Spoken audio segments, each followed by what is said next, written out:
Sean McVay denied a couple of weeks ago that he had a new contract. There was a profile from Seth Wickersham of ESPN.com that landed yesterday, and the first thing I noticed is they're talking like this guy got his new contract. So, inevitably, McVay was asked about it yesterday. Here's some clips from both of his press conferences. What has changed in 2 weeks? Absolutely nothing. Have a listen.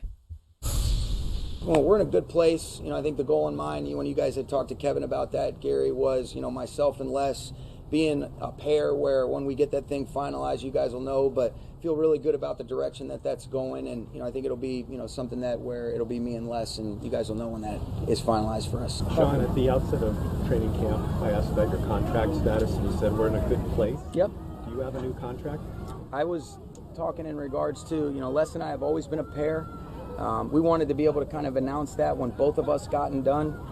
Mine is done. Les is in the process of that, but I think in respect to wanting to show the partnership for us, I said, you guys will know when we both get done, and that was kind of how I had addressed it. But, since it comes up again, it is something that we've been taking care of, but it is very important for Les and I to kind of have that represented as we're a partnership and a pair. Oh, what a load of crap. Look, here's what it was. And I'm sorry. And I understand that football is premised on successfully deceiving the opponent, right? All the time. Draw play, play action pass, the zone blitz. If you fool the other guy pre the snap or during the play, you're more likely to win. And the problem is that all extends beyond the field. The draft, you don't want people to know who you really want. You lie all the time strategically. And I think for some of these guys, they don't know when it stops. And for Sean McVay to flat out lie to the reporters in mid-July, late July, when he got together for training camp, for him to flat out lie about not having a contract, and then it comes out that he does, and he comes up with this, I'm sorry, cockamamie explanation as to why he lied. I think it was very simple. I think Stan Kroenke and the rest of the oligarchs don't want everyone to realize that he got squeezed into paying a lot more by a broadcast partner who wanted to hire Sean McVay and pay him $20 million a year. So he got the money then, and they've kept it quiet ever since because they need distance, because they don't want to be made to look bad, and they don't want the salary curve to get blown up because Amazon shows up and dangles $20 million per year in Sean McVay's face. And I think that's why they lied about it. And McVay, hey, you want me to not say anything about it? That's fine. You give me $20 million a year or whatever he's getting, I'll keep my mouth shut. And I think that's the explanation. I don't think it has anything to do with Les Snead. Oh, I couldn't disagree with you more. I just could not absolutely disagree with you more on that one. I just couldn't. First off, he was going to make close to $20 million. It didn't matter. It doesn't matter what. It doesn't matter. That's the going price right now.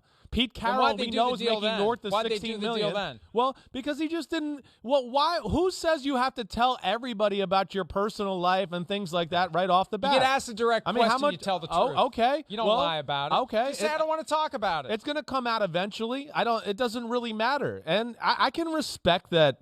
Maybe he doesn't want to say it and, make things uncomfortable. Then just say I don't want to talk about it. Okay, then just say I'd rather not talk about it. He did say it exactly how he said it, that, we're not done yet and all that. Oh, yes, I've been immunized. That's what he did. He played that game. I've been immunized. When it comes to personal money and all that type of stuff. Say I'm not talking about it. Okay, well, I have no problem with he said it's not that bad. How much money do you make, Mike? I think I'd rather not talk about it. Okay. See, I'm not going to lie to you and say I make minimum wage. Okay. I'd rather not talk about it. He's in every right to keep his private life and that stuff quiet. I don't disagree with that, Chris, but the lying, in this day and age, and I'd like to think you're with me on this, everybody's full of shit. Everybody's lying. Everybody lies about everything. Than that. And I want it to stop. He still lied. It's not very like casual. a flat-out lie. It's a little different No. here. It's just a casual, I'm going to lead you to believe I don't have a contract when I really do. It's as poisonous as telling a bald-faced lie. I'm going to lead you to believe what's so poisonous is about it, Mike? Tell me what it's done that's so poisonous about it. Tell me. Poisonous culture, accepting it, endorsing it. We're okay with it. Go ahead and lie to me. When you're really telling the truth, you can tell us. But otherwise, you just lie to us all you want. It's unnecessary. It's gratuitous. And it's unnecessary. All he had to say is, I'd rather keep those matters private for now. That's all he had to say. That's all he had to say. All right. Well, everybody went in and got, I think there's a contract done. It doesn't really matter. It's all going to come out and become public anyways. And the Amazon thing, Chris, Mike, he's going to make close to 20. Your credibility matters. I'm never going to believe anything Sean McVay has to say. Not that I did anyway, but I'm definitely never going to believe anything he has to say going forward. Hi, I'm Mike Tirico, and thanks for watching. Make sure to hit subscribe for the latest news and highlights from NBC Sports.